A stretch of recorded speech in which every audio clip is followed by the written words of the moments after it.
예수님, 오늘은 6월 6일 성체 성혈 대축일입니다. 전례의 흐름으로 보면 부활 대축일에서 시작하여 승천 대축일, 성령 강림 대축일, 삼위일체 대축일에 이어 오늘 성체 성혈 대축일을 맞이합니다. 이런 대축일 시리즈는 복음 선포의 핵심만을 모아놓은 전례의 흐름입니다. 즉 예수님께서는 하나님 나라의 복음을 선포하셨는데 사도들은 예수님께서 십자가에 달려 돌아가셨다가 부활하심으로써 당신이 선포하셨던 하나님 나라의 복음이 진리라는 것을 입증하셨다고 선포하였습니다.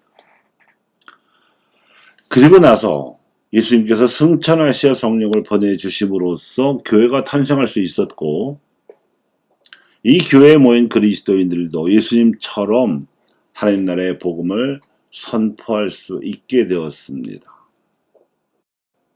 그러기 위해서는 반드시 두 가지 조건이 따라야 하는데, 그것이 삼위일체이신 하나님을 따라 공동체를 이루어서 복음을 선포해야 한다는 것이 첫째요. 공동체를 이룬 각 개별 그리스도인들은 성체 성혈을 받아먹고 마심으로써 예수님처럼 자신을 하나님께 제물로 봉헌해야 한다는 것이 그 둘째입니다. 그래서 성령 강림 대축일 다음에 삼위일체 대축일과 성체 성혈 대축일이 뒤따르게 되었습니다. 예수님께서 성체와 성혈의 성사로 하나님께 제사를 봉헌하시기까지 이스라엘은 소나 양 같은 짐승을 잡아서 하나님께 제사를 봉헌했습니다. 그 유래가 이렇습니다. 아직 하나님을 모르던 이집트인들은 소를 비롯한 짐승이나 상상 속의 스핑크스, 태양을 비롯한 천체, 심지어 이집트 왕 파라오 등을 모두 신으로 숭배하였습니다. 그런데 하느님께서 시나이 산에서 모세에게 나타나셨습니다. 나는 있는 나다. 아브라함의 하느님, 이삭의 하느님, 야곱의 하느님이다. 그리고 이렇게 말씀하셨습니다. 나는 이집트에 있는 내 백성이 겪는 고난을 똑똑히 보았고 울부짖는 그들의 소리를 들었다. 내가 이제 너를 파라오에게 보낼 터이니 내 백성 이스라엘 자손들을 이집트에서 이끌어내어라. 하느님께서 당신 자신을 드러내시어 계시하시는 과정은 이스라엘 자손들을 이집트에서 탈출시켜서 가나안 땅으로 해방시키는 역사로 이어졌습니다. 그리고 하느님께서는 이러한 하느님의 계시와 역사적 개입이 계속될 것임을 밝히셨고, 따라서 이 계시와 개입의 협력자로서 이스라엘을 당신 백성으로 선택하신 것이었습니다. 그래서 이들과 계약을 맺으시고 모세를 불러 시나이 산에서 그 계약의 내용이 될 십계명을 내려주시려던 참에 히브리인들은 이집트에서의 우상 숭배를 본따서 금송아지 상을 만들어 경배하였습니다. 말하자면 모세를 통해 전해 받은, 또 홍해를 건너온 이집트 탈출 과정에서 드러나신 하나님의 존재와 개입을 공개적으로 거부한 것입니다. 십계명 돌판을 받아 가지고 시나이 산에서 내려오던 모세가 이를 보고 화가 나서 금송아지 상을 십계명 돌판을 던져 부숴버렸고, 금송아지 상을 경배하던 히브리인들 3,000명을 모두 죽여버렸습니다. 그리고 나머지 히브리인들도 우상 숭배에 가담한 죄를 씻게 하기 위해서 금송아지를 산산조각 부순 가루를 물에 타 마시게 하고는 이를 상징하는 뜻으로 불태워지는 소의 고기처럼 자신의 죄를 불태워 속죄하게 만들었습니다. 이렇게 금송아지 숭배 행위의 여파가 번제라는 대책으로 나타나서 속죄의 일이 생겨났고, 나중에 가서는 평소에도 속죄 일처럼 소를 잡아 불태우는 번제가 공식 제사로 거행되었습니다. 이것이 오늘 제1독서가 말하는 내용으로서 레위지파와 그 사제들이 행하던 제사 직무였습니다. 그런데 예수님께서는 레위지파에 속한 세습 사제들을 뛰어넘는 대사제로서 제사의 형식뿐만 아니라 내용을 완전히 쇄신시키셨습니다. 제물로 바쳐야 할 것은 이제 짐승이 아니라 자기 자신이요.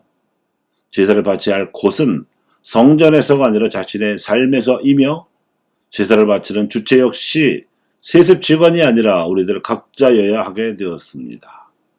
이를 예수님께서는 당신의 공생활로 보여주셨습니다. 가장 먼저 예수님께서는 하나님과의 관계를 분명히 하셨습니다. 창조주신 그분은 우리의 아버지로서 우리 삶을 돌보아 주시는 분이므로 그분을 마음과 몸을 다하여 사랑해야 한다고 가르치셨습니다. 십자가 상에서 그분이 자신을 짐으로 삼아 바친 행위가 그 표현이기도 했거니와 그분의 삶 자체가 하나님께 바치는 제사이기도 했습니다. 또한 제사에는 하나님과의 관계를 실현시키기 위하여 그분의 말씀을 듣고 이에 따라 사는 절차가 반드시 필요했습니다. 이것이 예언직입니다. 그래서 예수님께서도 공생활 동안 틈틈이 하느님과 대화하시는 시간을 가지셨으며 그 결과 내용을 이스라엘 백성에게 전하셨습니다. 이것이 하느님 나라의 복음입니다. 그 대표적인 메시지가 산상설교의 가르침입니다. 그래서 대사제이시자 예언자로서 당신의 제사를 당신 백성도 계승하기를 바라셨기에 예수님께서는 예루살렘 성전을 정화하시면서 부활하신 당신의 몸을 염두에 두시고 사흘 안에 다시 세우리라고 선언하셨고 사마리아 여인에게는 앞으로 장소를 가리지 않고 영과 진리로 하나님께 예배드릴 때가 온다고 선언하신 것입니다. 그리고 성체와 성혈을 축성하시기에 앞서서 제자들의 발을 일일이 씻어주시며 서로 발을 씻어줘야 한다고 다짐을 받으신 것도 그래서입니다. 섬김의 삶이 제물이요 섬기는 현장이 제사의 본 장소이며 섬기는 사람이 제사를 봉헌할 자격이 있습니다. 하느님의 백성이 당신의 사제직과 예언직을 계승하도록 하기 위해서 예수님께서는 이 같은 섬김의 삶을 당부하시면서 동시에 당신을 기억하여 이를 행하라고 명하셨습니다. 이로써 성체 성사를 지정하신 것인데 이는 삼일체 대축일의 뜻과 맞물립니다.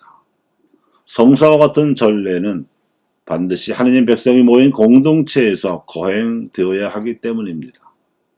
그래서 공동체 안에서 거행되는 전례를 통하여 섬김의 삶을 자기 스스로 전례의 제물로 봉헌하는 전통이 생겨나게 되었습니다. 이것이 오늘 제2독서의 내용입니다. 그리하여 교회가 하나님께 바치는 제사 질서가 이렇게 되었습니다. 즉 삼일체 신앙과 성체 성혈의 신심에 따라서 예수님의 자기 봉헌 제사를 기준과 바탕으로 삼고 미사 중 성체와 성혈로 축성되는 거룩한 변화를 과정으로 삼으며 미사에 참여하여 자기를 봉헌하는 신자들의 거룩한 변화를 목표로 삼습니다. 이것이 예수님과 교회 사이에 맺어진 계약입니다.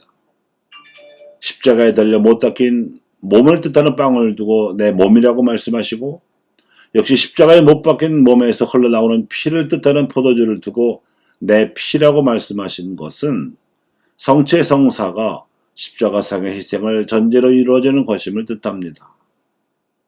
이것이 미사에 참여한 그리스도인들도 예수님께서 그러하셨듯이 자신들의 섬김의 희생을 앞당겨 봉헌하라는 의미입니다. 그러므로 미사적 영성체는 하나의 약속 어음을 하나님께 발행하는 것과 같습니다. 그래서 우리가 성체를 영할 때 그리스도의 몸이 되십시오 하는 뜻으로 그리스도의 몸이라고 하는 사제의 말에 아멘 하고 신자들이 말하며 응답을 합니다. 그렇게 하겠다는 동의의 표시입니다. 만약 성체를 영하며 응답을 해놓고도 거룩한 변화를 삶에서 이룩하지 않으면 약속음을 부도내는 결과가 됩니다. 이것이 오늘 복음의 내용입니다. 예수님께서 행하시고 가르쳐 주신 대로 우리가 제사를 올바르게 계승해야 합니다. 그분이 알려주신 참 하느님을 우리가 섬겨야 합니다. 금송아지 상을 만들어 놓고 그 앞에 경배하던 고대 이스라엘 자손들처럼 우리가 오늘날 금송아지와도 같은 돈이나 재산, 자본이나 권세 등 세속적인 우상에 굴종하는 것은 하느님을 거부하는 커다란 죄악입니다. 따라서 제사에서 하느님께 자기 자신을 봉헌한다는 의식이 없이 습관적으로 참여하거나 공동체에서 서로가 함께 발을 씻어주는 섬김을 다짐하는 의식 없이 그저 복을 빌기 위한 기복적인 동기로 참여하는 것은 문제입니다. 헌금은 자기의 봉헌의 표시일 뿐 대체물이 될 수 없습니다. 그러므로 교우 여러분, 2000년 동안 온갖 시행착오를 겪으면서 다듬어지고 정화된 가톨릭 신앙의 정통적인 고백과 실천을 계승하시기 바랍니다. 하나님을 잊어버리고 살아가는 수많은 무신론자들을 따라가지 마십시오. 하나님을 믿는다고 말하면서 제사를 외면하는 이들도 본받지 마십시오. 오히려 공동체 일원으로서 공동체 형제 자매들과 함께 이웃사랑의 자세로 제사를 봉헌함으로써 하나님께 나아가십시오. 삼위일체 하나님 신앙과 성체 성혈 신심이 곁들여짐으로써 공동체와 제사, 섬김과 봉헌이 어우러진 예수의 미사를 우리가 봉헌할 수 있습니다. 이것이 바로 우리가 하늘에서 내려오는 생명의 빵을 먹고 하나님의 기운으로 살아갈 수 있는 길입니다. 감사합니다.